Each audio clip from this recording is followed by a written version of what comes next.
దానియేలు గ్రంథం 12వ అధ్యాయం.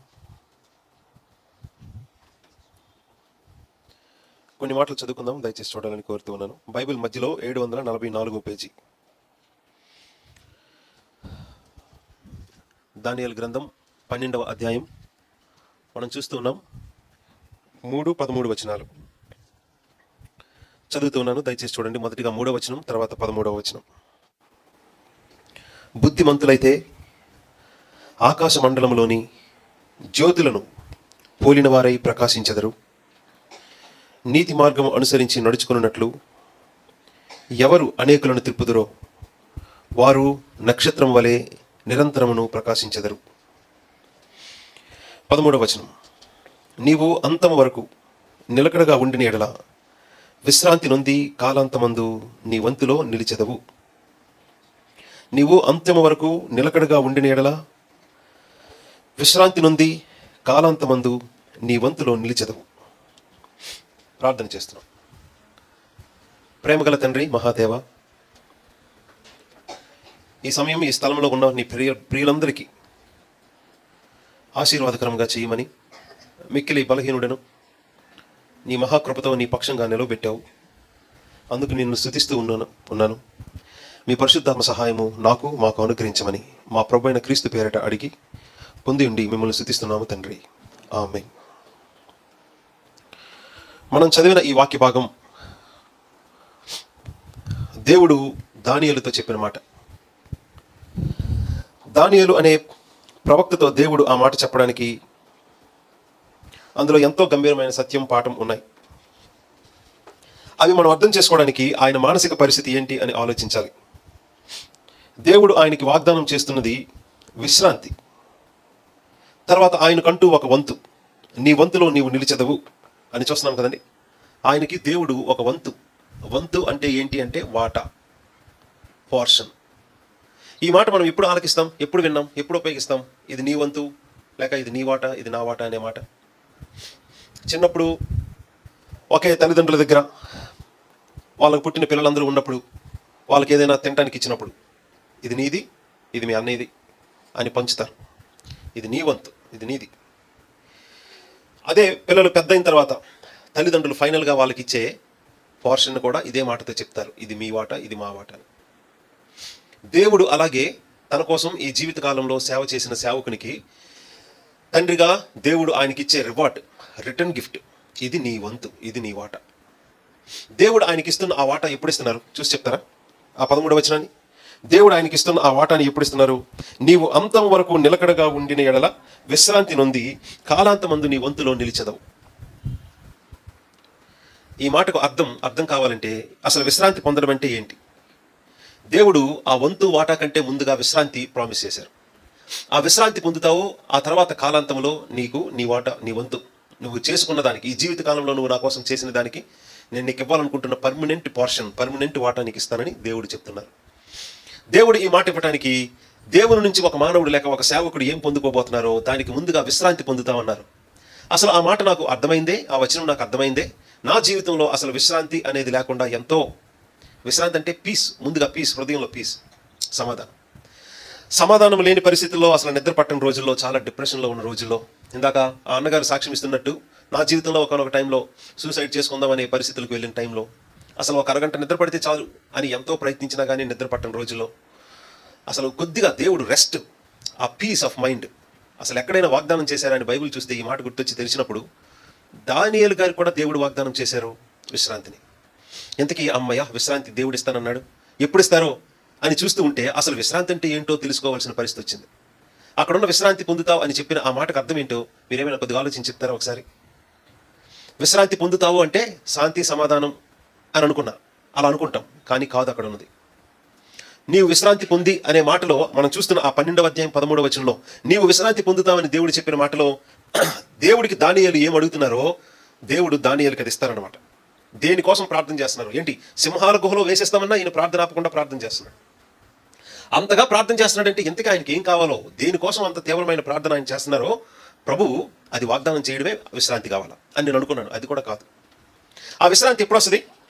మీరే చూడండి. ఆ విశ్రాంతి అనే మాటకు అర్థం ఏంటో, నీవు అంత్యం వరకు నిలకడగా ఉండిన ఎడల అప్పుడు విశ్రాంతి నొంది అని అన్నారు. అంత్యం అంటే అంతం. అంతం వరకు నీవు ఇలాగే ఉంటే అప్పుడు విశ్రాంతి అన్నారు. అంటే ఇప్పుడు చెప్పండి, విశ్రాంతి అంటే ఏంటి అమ్మా? విశ్రాంతి అంటే ఏంటి అర్థమవుతుందా? మనిషి యొక్క జీవితానికి అంతంలో వచ్చేదేంటి? మరణం. సో దేవుని సేవకులకు, దేవుని ప్రజలకు విశ్రాంతి మరణంలోనే. నువ్వు ఏ విశ్రాంతి కోసం ఆశపడుతున్నావో, వెతుకుతున్నావో, అడుగుతున్నావో అది నీకు జీవితంలో లేదు, మరణంలోనే. విశ్రాంతి నొంది అనే మాటకు అర్థం బైబిల్లో కూడా, యెషయా గ్రంథంలో కూడా ఒక దగ్గర రాయించారు, అది మరణం గురించి. యేసు ప్రభు చెప్పిన ఆ విశ్రాంతి ఈ విశ్రాంతి ఒకటి కాదు. భారం మోసుకొని చిన్న సమస్త జనులారా నా యుద్ధకు రండి, నేను విశ్రాంతి కలుగు చేస్తాననే మాట ఇది ఒకటి కాదు. ఇది ఒక మనిషి యొక్క జీవితం అంతములో వచ్చే విశ్రాంతి. నిజానికి దేవుని సేవకులకు, ప్రజలకు విశ్రాంతి మరణంలోనే. మనకి మరణం దుఃఖం, బాధ, భయం కాదు. మనకి మరణం ఇంతకాలం దేవుని కోసం దేవుడు అప్పగించిన పనిని నెరవేర్చడానికి అందులో దేవుడిచ్చే రెస్ట్, బ్రేక్. ఇదిగోండి, అది బ్రేక్ మాత్రమే, అది కూడా గుర్తుంచుకోండి. మళ్ళీ తర్వాత పని ఉంది. సో మరణం తర్వాత కూడా మరలా జీవితాన్ని దేవుడిచ్చి మళ్ళీ పనిస్తాడు. బట్ పాత నిబంధన గ్రంథంలో ఉన్న ఈ వ్యక్తికి అయితే మరణం విశ్రాంతి, మరణంలోనే నీకు విశ్రాంతి. అంతవరకు నువ్వు నిలకడగా ఉండంటే ఆ మాటకు అర్థమేదో చూద్దాం. మరి ఎంతకాలం నీ జీవితకాలం నీ కోసం చేసిన సేవకి మరి నాకు ప్రతిఫలం ఏది, ఆశీర్వాదం ఏది అని ఈయన అడగలేదు. కానీ దేవుడే అంటున్నారు, నీ జీవితకాలం దేవునికి చేసిన నీ సేవకు, పరిచర్యకు, కట్టుకున్న భక్తికి దేవుడిస్తే ఆ రివార్డ్ ఇప్పుడు తర్వాత మాట ఆలోచించాలి. ఇప్పుడు చూసారా, దేవుడు దానియేలు లాంటి భక్తిపరుడికి, సేవకునికి దేవుడిచ్చే వాట మరణానికి ముందు కాదు, మరణం తర్వాత. నీ వంతులో నీవు నిలుస్తావు. ఆ వంతు ఎప్పుడు ఇస్తాడు దేవుడు? ఆ వంతులో ఎప్పుడు నువ్వు నిలుస్తావు అంటే నువ్వు ఉన్నావు. మరణం తర్వాత కూడా నువ్వు ఉన్నావు. ఆ నీవు ఏమీ లేకుండా కాదు, నీవు జీవితకాలం చేసిన దానికి నీకు ఇచ్చే వంతు అప్పుడే. అది కూడా మరణం తర్వాత ఇచ్చేస్తారా? అంటే మరణించిన తర్వాత పరిశుద్ధులందరూ ఏ పరలోకానికి వెళ్తే అక్కడ దేవుడు వాళ్ళకి ఇచ్చే రివార్డ్ అంతా ఇస్తారా? ప్రపంచంలో చాలా మంది, చాలా మతస్థులు అలాగే అనుకుంటున్నారు, ముఖ్యంగా ఇస్లాం. ఇక్కడ వాళ్ళ దేవుని కోసం ఏదేదో చేసి వాళ్ళు పరలోకానికి వెళ్తే, స్వర్గానికి వెళ్తే అక్కడ దేవుడు వాళ్ళకు ఉంచిన అది ఇస్తారు. వాళ్ళు రకరకాలుగా చెప్పుకునే విషయాలన్నీ ఇప్పుడు చెప్పను, ఇప్పుడు టాపిక్ అది కాదు. కాబట్టి వాళ్ళకి దేవుడు ఏమేం చేశారో, ఏమేమి ఇస్తానన్నాడో వాళ్ళకి అది ఇస్తాడు. సో వాళ్ళ వంతు అప్పుడే. కానీ ఈ బైబిల్ ఏ దేవుని గురించి ప్రకటిస్తుందో ఆ త్రియేక దేవుడైన మన ప్రభు అయిన యేసుక్రీస్తు వారు తన కోసం సేవ చేసి జీవితకాలం అంతా శ్రమలు పడిన ఒక వ్యక్తికి ఇస్తానన్న రివార్డు ఎప్పుడంటే మరణం తర్వాత కూడా కాదు. ఇంకొక మాట అక్కడ ఉంది. ఆ మాట ఏంటి? కాలాంతమందు నీ వంతులో నువ్వు నిలుస్తావు. అంటే కాలాంతం తర్వాత కూడా నీవున్నావు, నీకు దేవుడిచ్చే ఆశీర్వాదం కూడా ఉంది. ఇంతకీ కాలాంతం అనే మాట నాకు క్షణం అర్థం చేసుకోవాలి. కాలాంతం అంటే అర్థం ఎండ్ ఆఫ్ టైం. కాలాంతం అంటే ఏంటో అర్థం కావాలంటే ద బిగినింగ్ ఆఫ్ టైం తెలియాలి. బిగినింగ్ ఆఫ్ టైం ఎలా తెలుస్తుంది అంటే వెరీ సింపుల్. ఆదికాండం 1వ అధ్యాయంలో సూర్య చంద్ర నక్షత్రాలను దేవుడు 3 కారణాల కోసం చేశారు. 3 కారణాల కోసం సూర్య చంద్ర నక్షత్రాలను దేవుడు చేసినట్లు అక్కడ మీకు కనిపిస్తుంది. చూస్తారా? ఆదికాండం 1వ అధ్యాయం అంటే బైబిల్లో ఫస్ట్ పేజీనే, ఒకసారి చూడండి కష్టం లేకుండా. ఆ మాట చదువుతూ ఉన్నాను, వచనం చెప్తూ ఉన్నాను, మీరు ఒకసారి చూడాలి.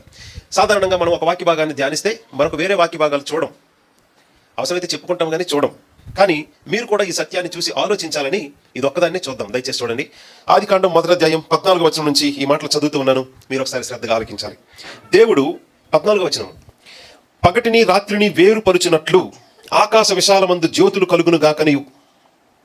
సో ఆకాశ విశాలంలో జ్యోతులు అంటే వెలుగులు. ఈ సూర్యచంద్ర నక్షత్రాలను ఎందుకు సృష్టించారంటే పగలని రాత్రిని వేరు చేయటానికి. అది మొదటి కారణం. రెండవది, అవి సూచనలను, కాలములను, దిన సంవత్సరములను సూచించుటకై ఉండును గాకనియు. రెండవ కారణం దేనికో తెలుసండి? ఇది ఒక రోజు, ఇన్ని రోజులైతే ఒక నెల, ఇన్ని నెలలైతే ఒక సంవత్సరం అని కాలాన్ని కొలవడానికి. In order to measure the time he created dum.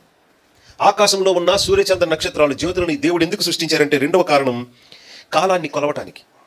మూడవ కారణం భూమి మీద వెలుగిచ్చుటకు అవి ఆకాశ విశాలమందు జ్యోతులయుండును గాకని పలికెను, ఆ ప్రకారం ఆయను. సో ఈ 14-15 వచనాల్లో 3 పర్పజెస్, కారణాలు, ఉద్దేశాల కొరకు దేవుడు ఆకాశంలో ఉన్న ఆ నక్షత్రాలను, సూర్యుని, చంద్రుని, వాటన్నిటిని సృష్టించారు. ఇప్పుడు మనకు అవసరమైన సబ్జెక్ట్కి అవసరం ఉన్న ఒకే ఒక్క కారణం, ఒకే ఒక్క పర్పస్ ఆఫ్ క్రియేటింగ్ దెమ్ ఏమిటి అంటే కాలం, టైం గురించి. సో సూర్యచంద్ర నక్షత్రాలను దేవుడు ఎందుకు సృష్టించారంటే దినము, కాలము, సంవత్సరములను తెలియచేయడానికి, సూచించడానికి అని చెప్పారు. అంటే ఈ సూర్యచంద్ర నక్షత్రాలను సృష్టించడానికి ముందు మరి టైం ఉందా లేదా? సూర్యచంద్ర నక్షత్రాలను సృష్టించడానికి ముందు టైం ఉందా లేదా? ఉంది. కానీ దాన్ని కొలవడానికి పదార్థం లేదు, మెటీరియల్ లేదు. ఉన్నదంతా శూన్యమే, దేవుడే. నిత్యత్వం ఉంది, అనంతమైన నిత్యత్వం ఉంది. నిత్యత్వ భూతకాలం అంటారు దాన్ని, ఎటర్నిటీ పాస్ట్. దాన్ని ఎటర్నిటీ అని ఎందుకు అన్నారు, నిత్యత్వపు భూతకాలం అని ఎందుకు అన్నారంటే కొలవడానికి మెటీరియల్ లేదు, పదార్థం లేదు సృష్టిలో. సో కాలాన్ని కొలవాలంటే మొదటిగా సృష్టిలో దేవుడు పదార్థాన్ని సృష్టించాడు. పదార్థాన్ని సృష్టించి దానికి కూడా ఇది ఎంతకాలం అని చెప్పడానికి సూచనలు కొలవగలిగేటట్లు ఆయన పగటిని రాత్రిని వేరు చేసేటట్లు ఇదిగో ఈ సూర్యచంద్ర నక్షత్రాలను సృష్టించారు. అంటే అర్థం కాలాన్ని కొలవడానికి సూర్యచంద్ర నక్షత్రాలను సృష్టించారు. అవి లేక మునుపు కాలం లేదని కాదు, ఉంది, కానీ దాన్ని కొలవడానికి పదార్థం లేదు, మెజరింగ్ రాడ్ లేదు, అంటే మెజర్ చేయడానికి క్యానన్ లేదు. సో ఈ ఆకాశంలో ఉన్న వీటిని సృష్టించడంతో దేవుడు కాలాన్ని కొలవడానికి స్టార్ట్ చేశారు. ఒక రకంగా కాలాన్ని కొలిచే వాటిని. ఇప్పుడు కాలాంతం అనే మాటకు అర్థం ఇప్పుడు చెప్పండి ఏంటో మరి. కాలాంతం అంటే మరి కాలమే లేకుండా ఉంటుందా? ఉంటది, కానీ అది నిత్యత్వం, అంటే ఎటర్నిటీ ఫ్యూచర్, నిత్యత్వపు భవిష్యత్ కాలం అని ఉంటుంది, నిత్యత్వం అంతా ఉంటుంది. కానీ కాలాన్ని కొలవడానికి ఏవి సృష్టించారో అవి ఉండకపోవడమే కాలాంతం, ఎండ్ ఆఫ్ టైమ్స్. అంటే కాలాంతం అంటే ఇప్పుడు ఏం జరగబోతుంది చెప్పండి. దానియేలు గ్రంథం 12:13 సూర్యచంద్ర నక్షత్రాలు ఉండవు, తీసేస్తారు. అప్పుడు ఇస్తాడంట. చూసారా జోక్? కాకపోతే ఇది కొంతమంది విన్నారు అనుకోండి, అన్బిలీవర్స్ ఎవరైనా వచ్చి కూర్చున్నారు అనుకోండి ఈరోజు, అబ్బా ఈ బైబిల్లో ఇంకా పెద్ద కథ ఉందరా అనుకుంటారు, జోకులు వేసుకుంటారు. ఈ దేవుడు ఇస్తాడంట, గొప్పగా ఆశీర్వదిస్తాడంట, కానీ ఇప్పుడు ఇవ్వడంట. ఎప్పుడు? చచ్చిపోయిన తర్వాత కూడా కాదు. మనం చచ్చిపోయినా ఇంకా లోకంలో ఎవరు పుట్టి పెరుగుతూ ఉంటారో నడుస్తూ ఉంటుంది కొంతకాలం. మొత్తం ఈ లోకమంతటిని సూర్యచంద్ర నక్షత్రాలు వీటన్నిటిని తీసేసిన తర్వాత ఇస్తాడంట. ఎవరు చూశారు, ఎవరు చూస్తారు, ఎవరు ఉంటారు? ఇవన్నీ ఏం నమ్ముతాం? అందుకే ఈ క్రైస్తవుల్ని గొర్రెలు అన్నాడు వాళ్ళ దేవుడు. ఈ గ్రంథాన్ని ఏమో గొర్రెల గ్రంథం అన్నారు. కొంతమంది జోకులుగా వేస్తున్నారు పాపం.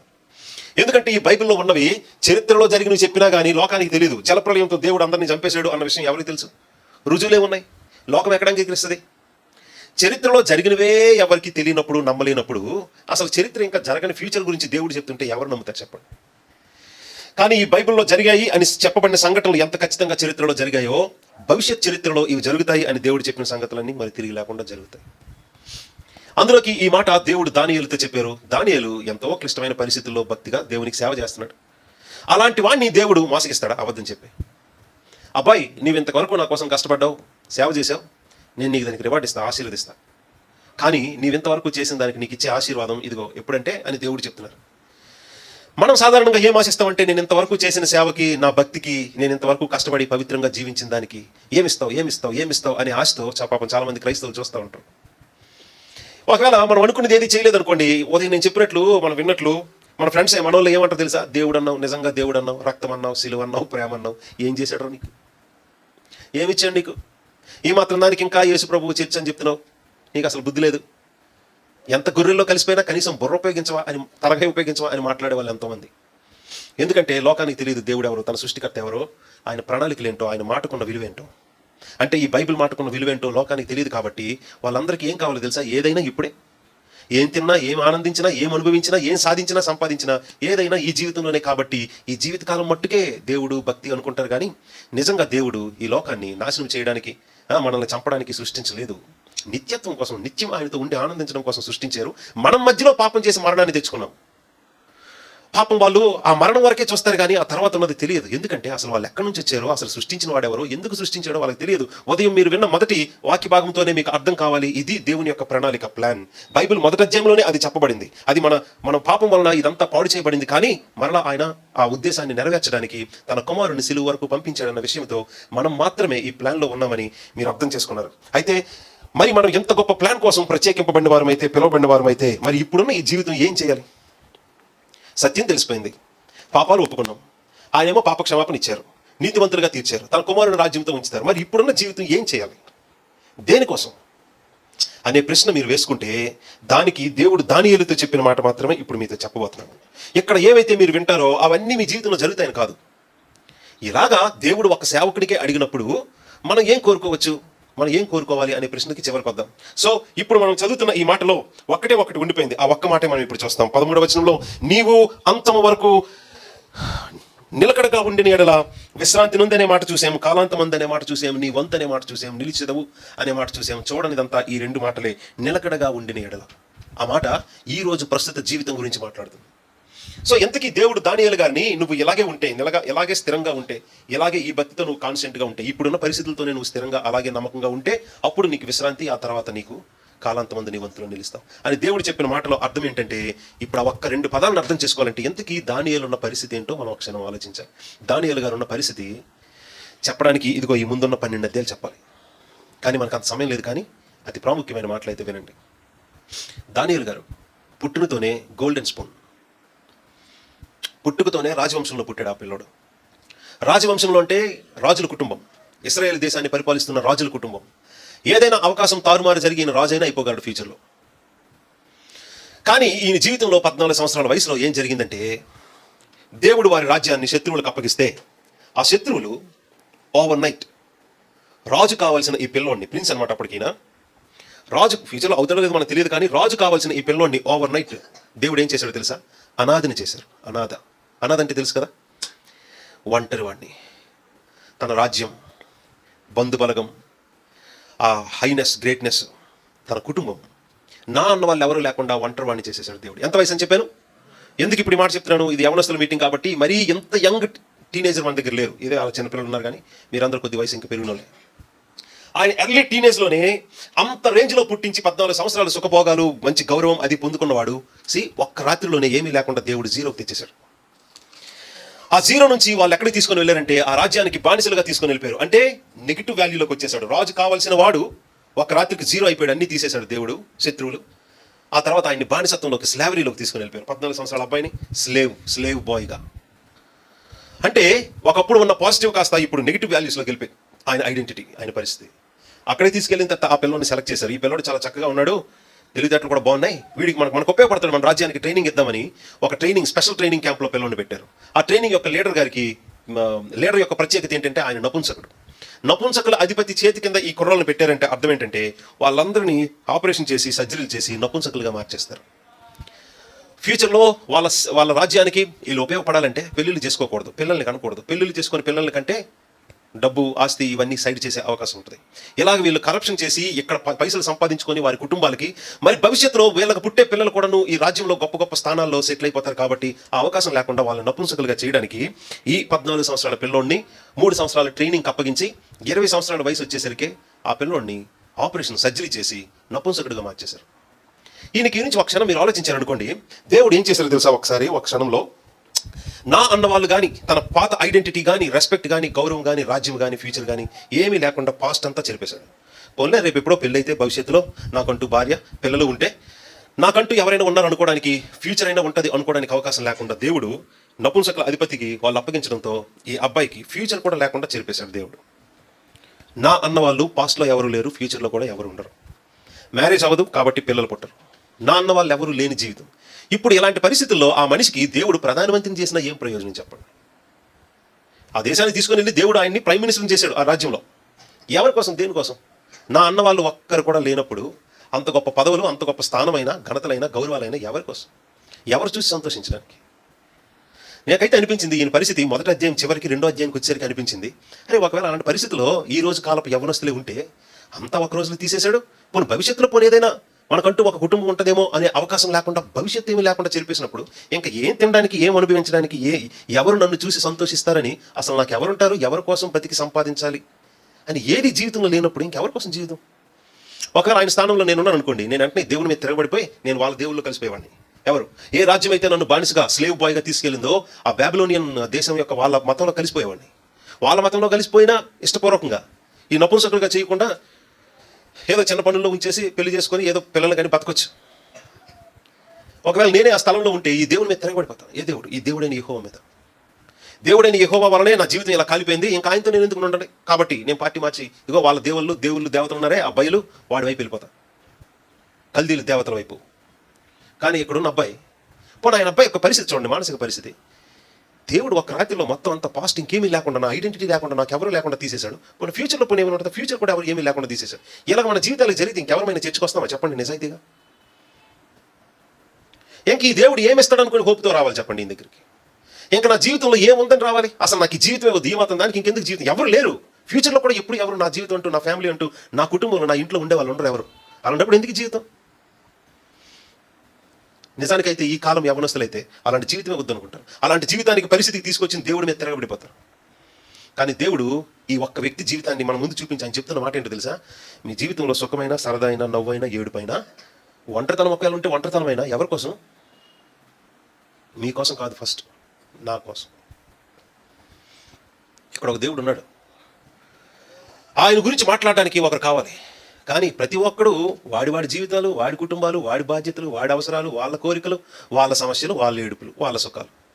ఈ జీవితంలో ప్రతి ఒక్కరు అందులో పడిపోయి కొట్టుకుపోతున్నలే. కానీ ఇక్కడ ఒక ఆయన ఉన్నాడు, ఆయన కోసం మాట్లాడడానికి ఒకరు కావాలి.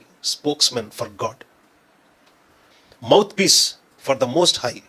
సర్వోన్నతుడైన దేవుని ఈయన కార్యాలు ఇలా చేస్తున్నాడని ఆయన కోసం మాట్లాడే ఒకడు కావాలి. బట్ ప్రతి ఒక్కరు వాళ్ళ బిజినెస్లో, జీవితాల్లో, కష్టాల్లో, సమస్యల్లో, అవసరాల్లో, బాధ్యతల్లో పడి కొట్టుకుపోతున్నారు. ఈ లోకంలో ఇంతవరకు పెరిగిన వయసు బట్టి ఏవేవి చూస్తామో, అందరూ ఎలా ఇన్ఫ్లుయెన్స్ చేస్తారో దానికోసమే కొట్టుకుని వెళ్ళిపోతున్నారు. ఇక్కడ ఒక ఆయన ఉన్నాడు, ఈ లోకాన్ని సృష్టించిన వాడు, ఒక ప్లాన్ కోసం సృష్టించాడు. దానికోసం మాట్లాడడానికి, ఆయన కోసం, ఆయన తరపున మాట్లాడడానికి ఒకరు కావాలంటే ఆ బిజినెస్ ఎవరికి పట్టట్లా. అందుకు దేవుడు బలవంతంగా ఒకరిని, అందరూ ఒక ఫ్లోలో కొట్టుకొని వెళ్ళిపోతున్నారు. ఏంటి, 20 సంవత్సరాలు డిగ్రీ అయిపోవాలి, 25 సంవత్సరాలకు మ్యారేజ్ అయిపోవాలి, అదే 25 కల్లా ఉద్యోగం చేయాలి, 30 కల్లా పెళ్ళి అయిపోయి ఇగో పిల్లలు కనేయాలి, ఆ తర్వాత ఇంకా వాళ్ళని తయారు చేయాలి. ఈ ఫ్లోలో లోకంలో ఉన్న జనాలందరూ కొట్టుకుపోతున్నారు. ఏ ప్రపంచంలో ఏ కాలమైన ఇదే పరిస్థితి. ప్రపంచంలో ఉన్న అన్ని మతాలకి, అన్ని ప్రాంతాలకి ఇదే పరిస్థితి. కానీ అందులో నుంచి నా కోసం మాట్లాడడానికి ఆ ఫ్లోలో కొట్టుకుపోతున్న ఒకరిని బలవంతంగా లాగి పక్కన పెట్టాడు. ఇది ప్రాసెస్. పెళ్ళి, సంసారం, సుఖాలు, సరదాలు, పిల్లలు, ఇంకా వాళ్ళ భవిష్యత్తు, వాళ్ళ కోసం కూర్చుకోవడం, వాళ్ళ కోసం సంపాదించడం, కష్టపడడం. ఆ బిజినెస్, ఆ తలనొప్పి అంత వద్దు, ఇదిగో నీకు ఒకే ఒక తలనొప్పి ఇస్తాను పక్కరా అని చెప్పి ఒకే ఒక బాధ్యత, ఒకే ఒక పని, అది కూడా దేవుడు. ఆ దేవుడు ఈయన అని చెప్పడానికి, లోకానికి సాక్ష్యం ఇవ్వడానికి, మాటలు పలకడానికి ఒకరిని, అందరూ లోకంలో ఒకవైపు కొట్టుకుపోతుంటే ఒకరిని తీసి పక్కన పెట్టాడు. అలా తీసి పక్కన పెట్టడానికి ఎంతో పెయిన్ ఉంది, ఎంతో ఒంటరితనం ఉంది, ఎంతో అవమానం ఉంది, ఎంతో దుఃఖం, బాధ ఉంది. దేవుడు ఆయనతో చెప్పిన మాట ఏంటో తెలుసా? ఇంకెక్కువ సమయం నేను తీసుకుని వెళ్ళను, మనకి ఇచ్చిన సమయం అయిపోతున్నది. దేవుడు ఆయన చెప్పిన మాట ఏంటో తెలుసా? ఇదిగో నా కోసం నువ్వు, నిన్ను ఇలా ప్రత్యేకపరుచుకున్నది నా కోసం. నీ కోసం నా జీవితం ఇలా కాల్చేయాలా అని ఎవరైనా అడిగారు అనుకోండి, ఎప్పుడు అడుగుతారో తెలుసా? అలాగా తన కోసం నీ జీవితాన్ని ఇలా పక్కకు పెట్టినవాడు ఎవరో తెలియనప్పుడు అలా అడగచ్చు. ఏంటి నువ్వంతా ఇదా, నీ కోసం నా జీవితం రాసిచ్చేయాలా, నా సుఖాలు, సంతోషాలు, సరదాలు, ఎంజాయ్మెంట్లు అన్నీ నీకు రాసిచ్చేయాలా, ఏంటి నువ్వు అంత ముఖ్యమా నా జీవితానికంటే? అవును. మనకు జీవితం, రూపురేఖలు, ఆలోచన, మాట్లాడడానికి నోట్లో నాలుక, ఆలోచన, మనకి ఈవెన్ పిచ్చోళ్ళం కాదు, మైండ్ కూడా పనిచేస్తున్నది. ఇవన్నీ సరిగ్గా మనకు ఉన్నాయంటే ఇవన్నీ ఇచ్చినవాడు ఎవరు? లోకమంతా ఒక దిశలో కొట్టుకుపోతున్నది. కానీ మనం అందరితో పాటు కొట్టుకుపోకుండా ఇంకా గొప్ప విలువైన ఉద్దేశం కొరకు జీవించడానికి, పని చేయడానికి ప్రత్యేకపరుచుకున్నాడు, పిలుచుకున్నాడు. ఈ పిల్లడు తినడానికి కూడా భయపడేటంతగా ఆయన ప్రత్యేకపరుచుకున్నాడు. చాలా మంది ఆ దానియేలు గ్రంథం మొదటి అధ్యాయం చెప్పినప్పుడు ఏమని చెప్తారో తెలుసా? దానియేలు మామూలుడు కాదు, ఆయన పరలోకంలో చూశారంటే ఈ అన్నీలు సాగిలిపడి, అన్న నువ్వు సూపర్ అన్న, అద్భుతం అని పొల్లుదండాలు పెడతారు దానియేలుని. ఎందుకంటే ఈ ఆహారం తిని నన్ను నేను అపవిత్రపరచుకోవడం ఆయనకి ఇష్టం లేక తినడం మానేశాడు. రాజుగారి తినే ఆహారం తిని తను తాను అపవిత్రపరచుకోవడం ఇష్టం లేక, అంటే ఆయన తిండికి కూడా పడలేదు. చూసారా, రుచికరమైన ఆహారానికి నాన్ వెజ్ కూడా పడలేదు ఆయన. ఎంత వయసులో? ఏదో మెచ్యూరిటీ వచ్చిన 30 సంవత్సరాలు కాదు, 14 సంవత్సరాల వయసుకే.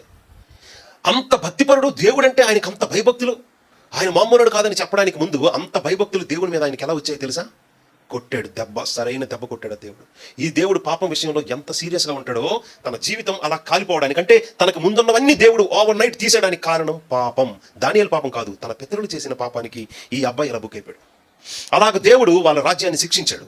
ఈ దేవుడు మేము పాపం చేయబట్టే ఇలా కొట్టాడు. జాగ్రత్త వినండి మాట.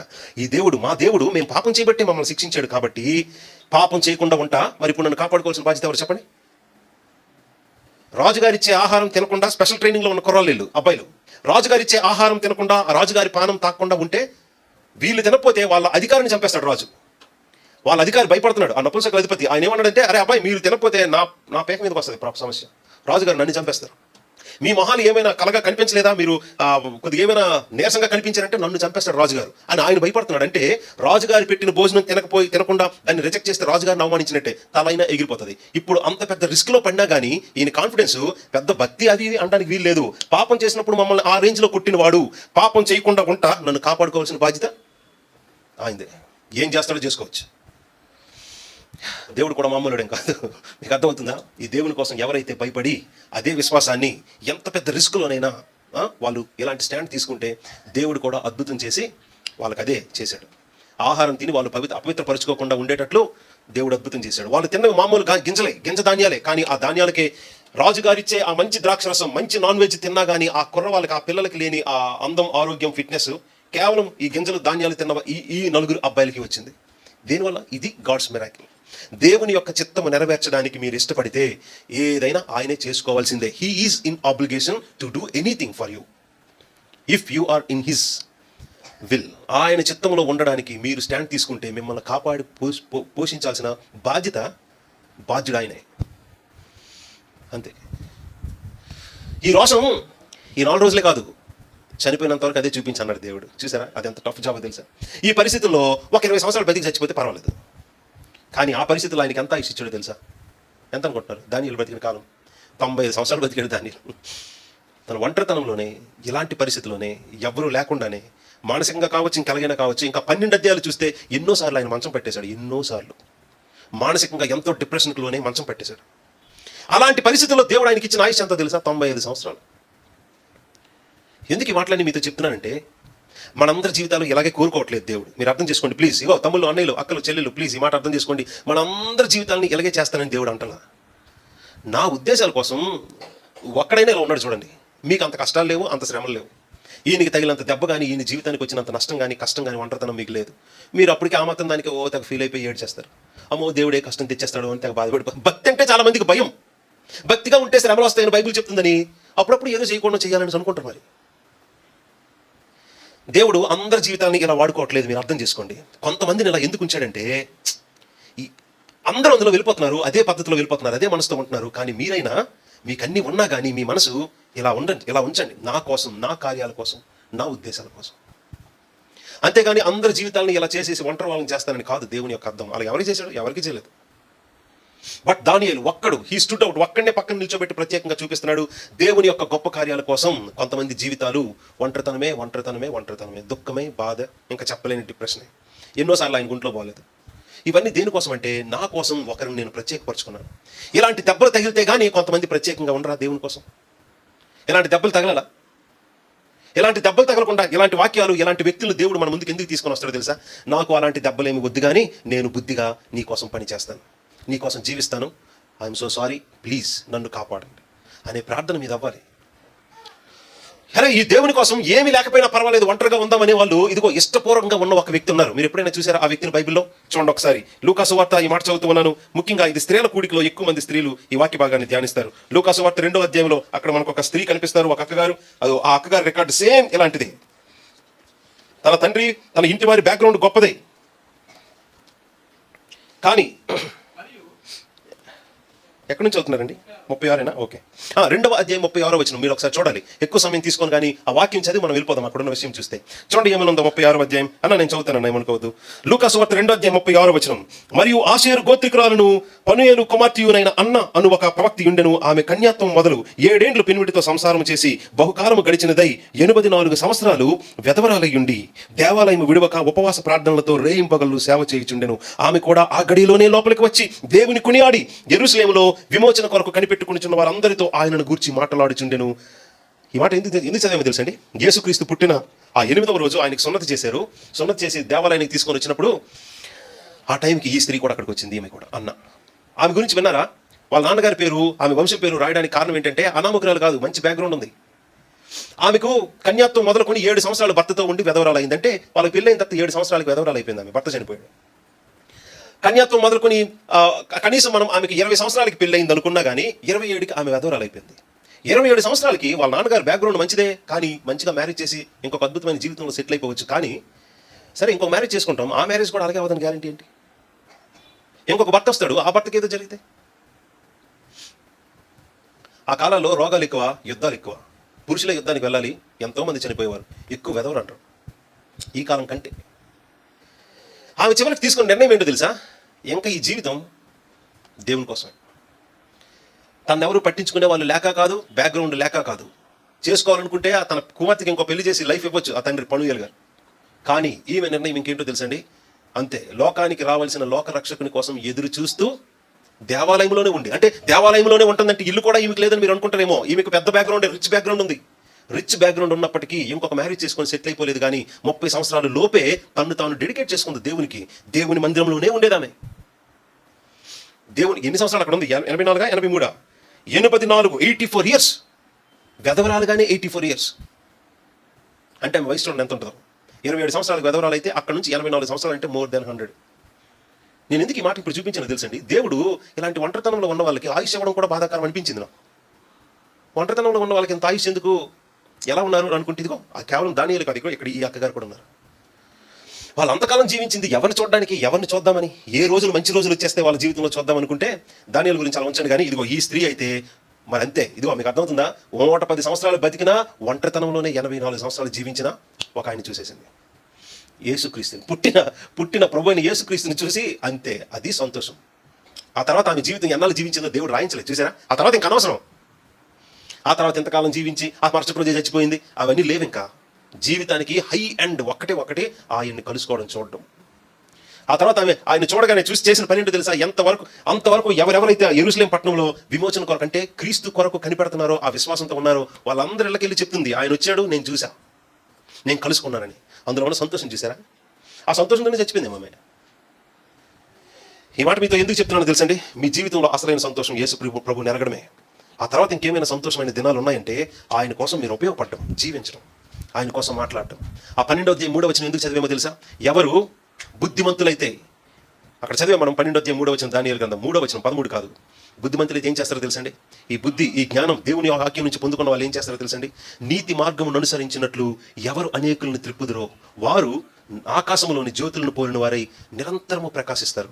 ఈ లోకంలో ఎంతో మంది స్టార్స్ ఉన్నారండి, రకరకాల స్టార్స్. కానీ వాటి వెలుగు ఒకరోజు ఆగిపోతుంది. ఈ లోకంలో ఎంతో మంది స్టార్స్ ఉన్నారు. స్పోర్ట్స్ స్టార్స్ కావచ్చు, మ్యూజిక్ స్టార్స్ కావచ్చు, మూవీ స్టార్స్ కావచ్చు, రకరకాల ఫీల్డ్లో రకరకాల స్టార్స్. కానీ వాళ్ళ యొక్క ఆ గ్లోరీ ఆగిపోతుంది. అది నిత్యం వెలిగేది కాదు. అంతెందుకో మనం ఈ స్టార్స్కి పెట్టుకున్న పేరే ఆ స్టార్స్ నుంచి, ఆకాశంలో ఉన్న నక్షత్రాల నుంచి. అవే వెలగవు, వాటినే తీసేస్తాడు. కానీ బైబిల్ వాగ్దానం చేస్తున్న, డిక్లేర్ చేస్తున్న ఒకే ఒక్క స్టార్డమ్, విన్నారా ఈ మాట? ఒకే ఒక్క స్టార్డమ్, నిత్యం నిలిచి ఉండే ఆ గ్లోరీ, ఆ రెస్పెక్ట్, ఆ మహిమ, ఆ ఫేమ్. అది ఎవరికి అంటే నీతి మార్గం అనుసరించేటట్లు ఎవరు ఇంకొకరిని తిప్పుతారో. నీతి మార్గం అంటే తెలుసు కదా? నీతి అనే మాటకి డెఫినేషన్ జీసస్ క్రైస్ట్, మార్గం అనే మాట కూడా దానికి డెఫినేషన్ కూడా జీసస్ క్రైస్ట్. నీతి మార్గం అంటే డబుల్ జీసస్ క్రైస్ట్, అంటే యేసుక్రీస్తే. సో ఎవరిని అనుసరించడానికి మనుషుల్ని తిప్పాలో తెలుసండి? యేసుక్రీస్తు ఎవరో చెప్పి ఆయన్ని అనుసరించేటట్లు మనం జీవించాలి. అందులోనే అసలైన సంతోషం, అసలైన గ్లోరీ, మహిమ, గౌరవం, జీవితం, నిత్యత్వం, ఆశీర్వాదం ఉంది ఇందులోనే. సో అలాగని మీరు పెళ్ళిళ్ళు చేసుకోవద్దని నేను చెప్పను, దేవుని చిత్తం అదే అయితే దేవునికి స్తోత్రం. ఉద్యోగాలు చేయొద్దని నేను చెప్పను, ఒకవేళ దేవుని చిత్తం అదే అయితే దేవునికి స్తోత్రం. ఆయన చిత్తాన్ని మార్చేయగలమా ఏంటి? ఆయన ప్లాన్ మీ జీవితంలో ఒకటైతే దాన్ని ఎదురాడగలమా, దాన్ని మార్చేయగలమా? ఎవరు చేయలేరు పని. అలా చేయాలనుకోవడం ఫూలిష్నెస్. ఓడిపోతామని తెలిసి కూడా ప్రయత్నించడం, దెబ్బలు తినడం. ఇంకా అట్ ద సేమ్ టైం జీవితం అంటే సరే దేవుడు ఏదో చేస్తాడని ఒక దగ్గర కూర్చోవడం కూడా కాదు.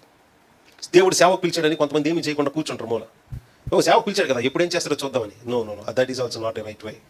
సేవకు పిలిచాడు. కొంతమంది ఆ ప్రవక్తలు ఉన్నారు, మీకు తెలుసు కదా. ఒక ఆయన ఆ పళ్ళు ఏరుకొని మార్కెట్లో అమ్ముతున్నాడు.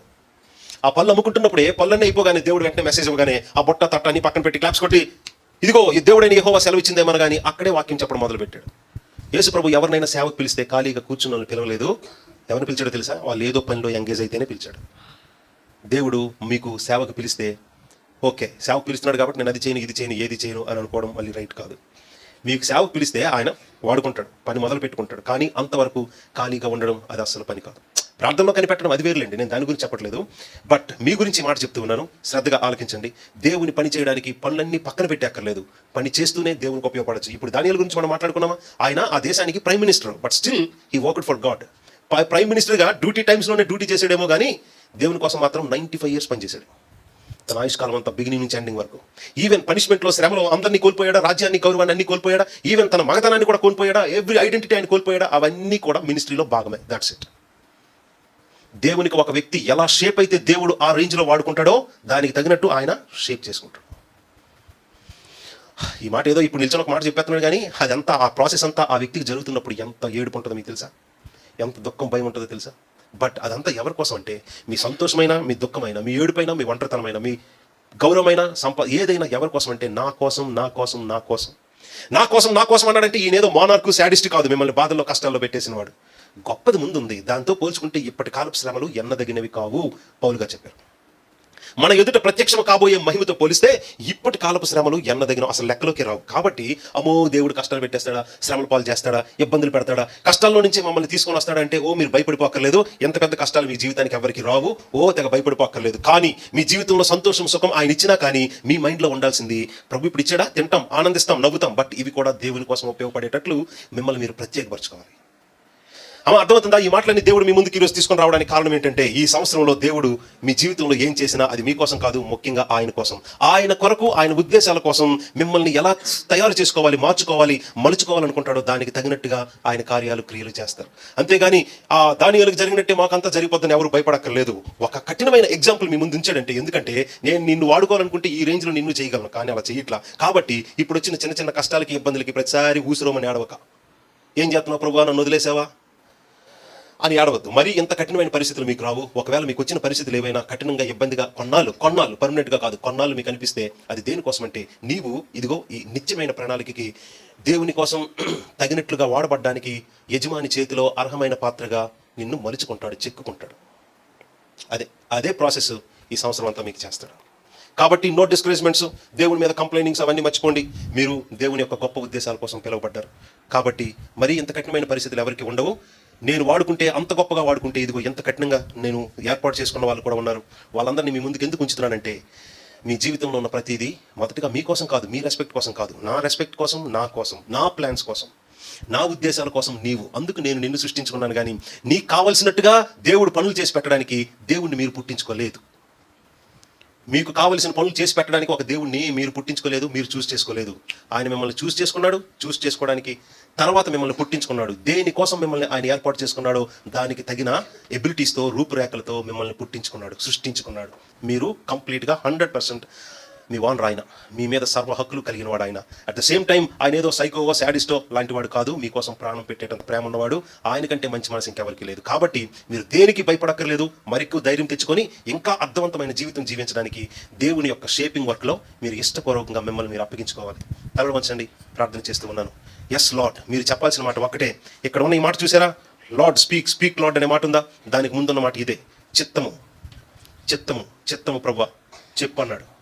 మీరు కూడా చెప్పాల్సిన మాట, ఎస్ లార్డ్, నేను ఉన్నాను ప్రభువా, చిత్తగించము ప్రభువా, నేనున్నాను ప్రభువా, నేనున్నాను ప్రభువా, నీ చిత్తములకు, నీ గొప్ప ఉద్దేశాలకు నేనున్నాను ప్రభువా, నాకు భయం కలిగే దాంట్లో ధైర్యం ఇవ్వు ప్రభువా, నేను నీకు ఎక్కడ ఆయాస పెడుతున్నానో నీకు ఆయాసం కలిగించే విషయాల్లో నన్ను మార్చు ప్రభువా, కానీ నన్ను విడిచిపెట్టొద్దు ప్రభువా, పక్కన పడేవద్దు ప్రభువా, నన్ను తోలివేయొద్దు ప్రభువా, నీ కోసం నన్ను ఇంకా ఆ ఫీల్డ్లో ఉంచు ప్రభువా, నీకు ఆయాస్కరమైనవి నా దగ్గర ఏమేమి ఉన్నాయో వాటన్నిటిని మార్చండి. మమ్మల్ని మేము డెడికేట్ చేసుకుంటున్నాం ప్రభువా. మేము అడుగుతున్నవే కాదు, మీరు ఏవైతే కలిగి ఉన్నారో ఉద్దేశాలు నాతో, అది కూడా నెరవేర్చుకోండి ప్రభువా. నన్ను నేను డెడికేట్ చేసుకుంటున్నాను ప్రభువా. నీ గొప్ప ఉద్దేశాలే గొప్పవి. మావెంత, అవి ఎంతకాలం ఉంటాయో కూడా మాకు తెలియదు. మా ప్లాన్స్, మా ఆలోచనల కోసం కాదు ప్రభువా, నీవు నీ ప్లాన్స్, నీ ఆలోచనల కోసం నేనున్నాను ప్రభువా అని ఈ స్థలంలో ఉన్న వారందరూ మిమ్మల్ని మీరు డెడికేట్ చేసుకోండి. మీకు అర్థమవుతుందా? మీకు వివాహాలు ఎందుకో, మీ పిల్లలు ఎందుకో, దేవుడు మీరు పిల్లలు అడిగినా అడగపోయినా ఆయన ఇచ్చాడు. ఆ పిల్లల్ని ఎవరి కోసం, దేనికోసం పెంచాలో అర్థమవుతుందా? Dedicate your self.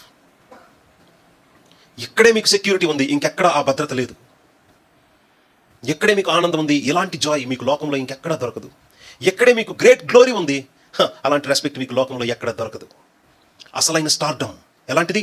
ఎటర్నల్, నిత్యము నిలిచి ఉండే, ఆకాశంలో జ్యోతులను పోలిన వారై నిరంతరము నిత్యము ప్రకాశిస్తారు. నిత్యము ఉండే, నిరంతరము ఉండే స్టార్డమ్, గ్లోరీ, ఇదిగో యేసుక్రీస్తు ప్రభు కోసం పనిచేయడంలోనే ఉంది.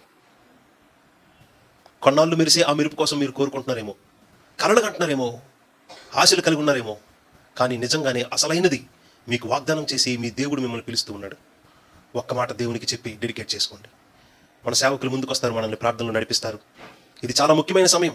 ఈ రోజంతా దేవుని వాక్యంలో ఉన్నారు, దేవుడు మీతో మాట్లాడారు. మీరు తిరిగి దేవునితో మాట్లాడాల్సిన ఒక అద్భుతమైన సమయం. మీరు మాట్లాడి మీ విల్లింగ్నెస్ ఒక్కటి తెలియచేయండి చాలు, మిగతా కార్యాలు ఆయన చేసుకుంటారు. ఎప్పటికీ మొండితనం చూపించొద్దు, హృదయాన్ని కఠినపరుచుకోవద్దు. అది నీకు క్షేమం కాదు, మేలు కాదు. గొప్ప ఆశీర్వాదం కొరకు మిమ్మల్ని పిలుస్తూ ఉన్నాడు. ప్రభు సేవకులు ముందుకు వస్తారు, ప్రార్థనలో నడిపిస్తారు. ప్రార్థనలో ఉందాం, ఒక్క క్షణం ఉందాం. ప్రార్థనలో ఉందాం, ఒక్క క్షణం ఉందాం. మనల్ని మనం డెడికేట్ చేసుకుందాం. భూమిపైన పంటలు నీవి, భూమిపైన పశువులు నీవి, సముద్రంలో చెరములు నీవి, అవి నీవే. భూమిపైన పంటలు నీవి, భూమిపైన పశువులు నీవి, సముద్రంలో చెరములు నీవి,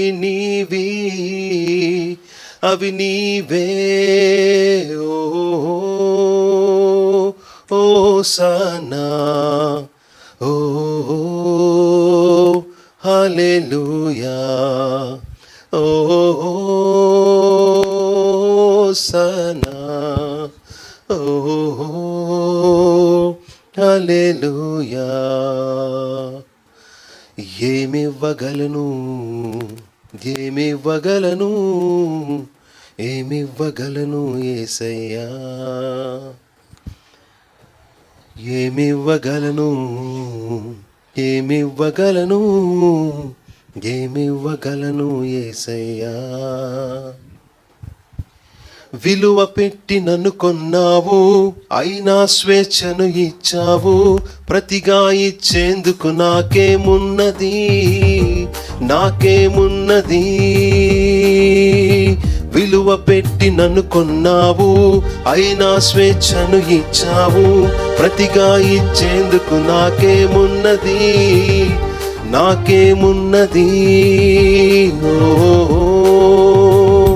ఓ సనా, ఓ హల్లెలూయా. ఓ సనా, ఓ హల్లెలూయా.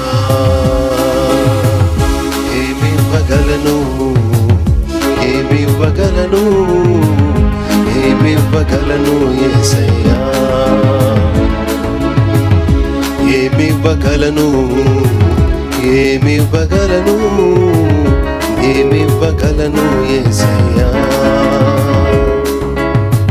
ఒకే ఒక్క జీవితం, ఒకే ఒక్క ప్రాణం, ఒకే ఒక్క జీవితం, ఒకే ఒక్క ప్రాణం అర్పింతును, అర్పింతును, అర్పింతును, అర్పింతును. మనసివ్వగలను, మనసివ్వగలను, మనసివ్వగలను యేసయ్యా, మనసివ్వగలను, మనసివ్వగలను, మనసివ్వగలను యేసయ్యా.